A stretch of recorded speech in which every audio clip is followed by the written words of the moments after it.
Okay, it's Tom Dixon. We're here in the cinema in Milan, which is a derelict cinema from the 1930s.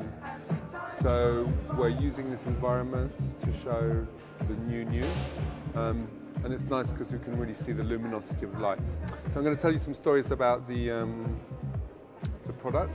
This is Spun, and Spun came from really working a lot on interior design and finding that we didn't have a light that worked for walls, narrow corridors, low ceilinged areas.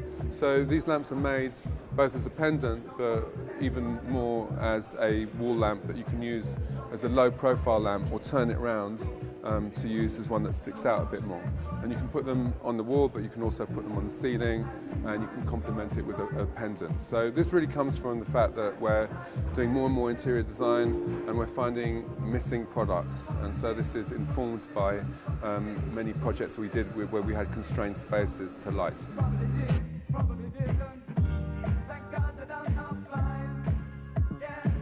Plane is a collection of quite simple lights, which are white globes that illuminate reasonably efficiently, that are framed by a very simple geometric border.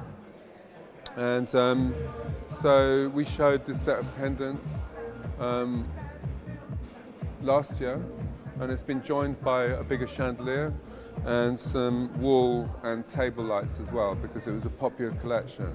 It's kind of what we call expressive minimalism.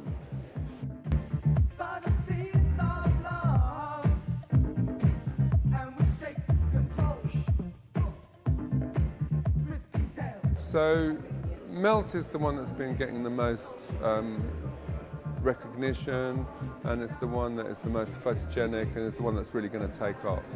Although it looks like a blown glass pendant, and it looks like an individual object, it's actually a very consistent industrially made moulding, which is half metallized.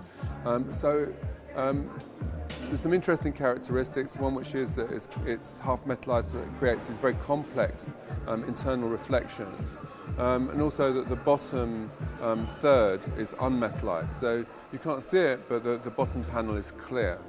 So what's been nice about this light is that it's actually looks amazing in the darkness, but it still creates that effect in quite broad daylight or in high light level situations, which is quite unusual for a lamp. It's still very internally luminescent. And then when you switch it off, it's just completely reflected, as you see over here. We're doing it in three colors. Silver looks very icy and very cold light, like an iceberg. The copper one's extremely warm, like a molten volcano, and the gold one is just bling, basically. So we've got three colors and two sizes, and what's nice is that they look really handmade, but you get true consistency.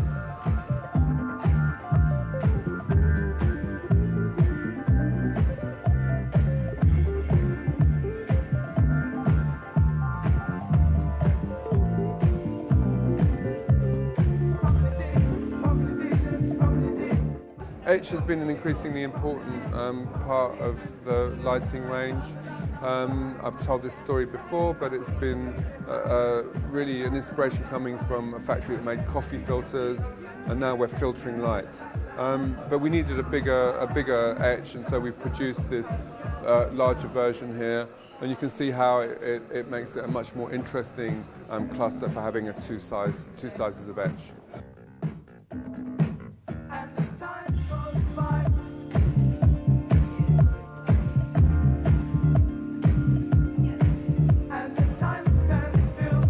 Increasingly, the accessories are starting to develop and work really well. It allows us to have new adventures in lots of different typologies. So we've been looking at the home office, for instance, a lot of serveware, because we have a restaurant in London, so we're really working on things that we can use ourselves, both at home but in the professional market. Food preparation, which is something I've really enjoyed doing myself, and more collectibles, more and more smells as well. So the fragrance business, which is becoming increasingly interesting to me, to become a designer that's not just designing with my eyes, but also with my nose, right? So we've been very successful with this new range of of elements, candles here, these slightly more macho cog objects here. So in Milan, everybody wants the pen because it's an easy to understand, easy to use object. So the cog collection's been nice. More things in etch, more decorative bowls in metal because those were going really well. More drinking stories as well. So things for cocktails, which the Americans love, yeah? Maybe the Australians too. And more stories about drinking water, drinking wine, making cocktails. Yeah. And here the desk accessories that I was talking about before. So again, robust enough for the industrial workplace and beautiful enough for your home. Yeah. Stapler. Okay.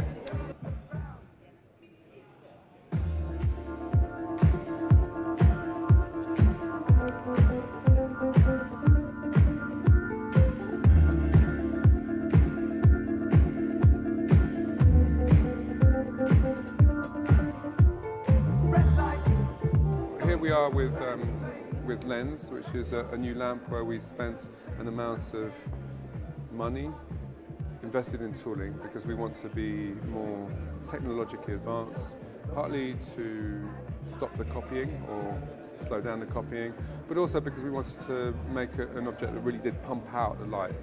So it's inspired by Fresnel technology, which is technology used in lighthouses. So it's a flat lens, and we've made 32 lenses to create a whole globe. So what this does is actually to amplify and to project the lamp. The output is quite good, and unfortunately you're not going to get this rotating light that you see here. What you'll get is a lamp which really is pretty efficient in lighting things. And so although we've got a lot of decorative lamps, a lot of sculptural lamps, what we wanted is something with a proper output. We made this chair for a members club in London maybe 8 years ago, and at the time a modernised version of a wingback chair was relatively rare on the market. So we had a good few years, and but we wanted to upgrade it, and we wanted to upgrade it for the modern world where there's more versions of this kind of chair on the market. So we've added copper legs. We've made the chair even more curvaceous, but we've also industrialized it for production, so it's a much more consistent chair now. And it's also 30% cheaper, which is the magic trick, right? Better, cheaper, and more beautiful.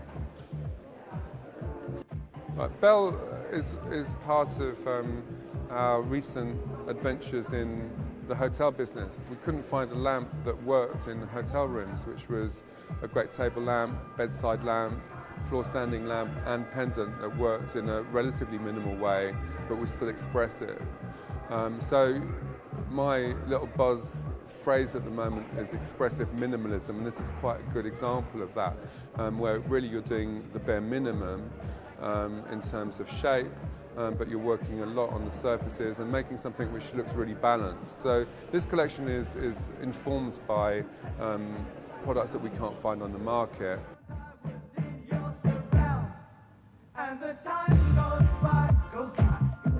We wanted to do a comfortable dining chair and make the wingback into more of a collection.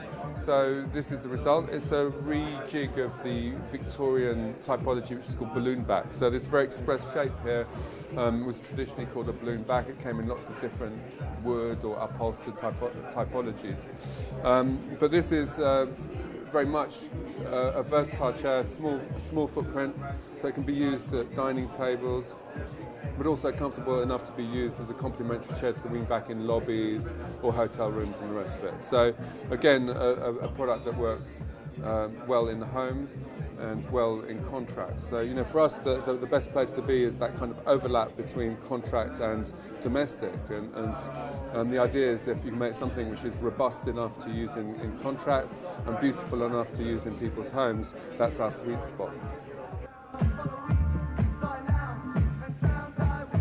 So Milan this year is definitely going to be a good one.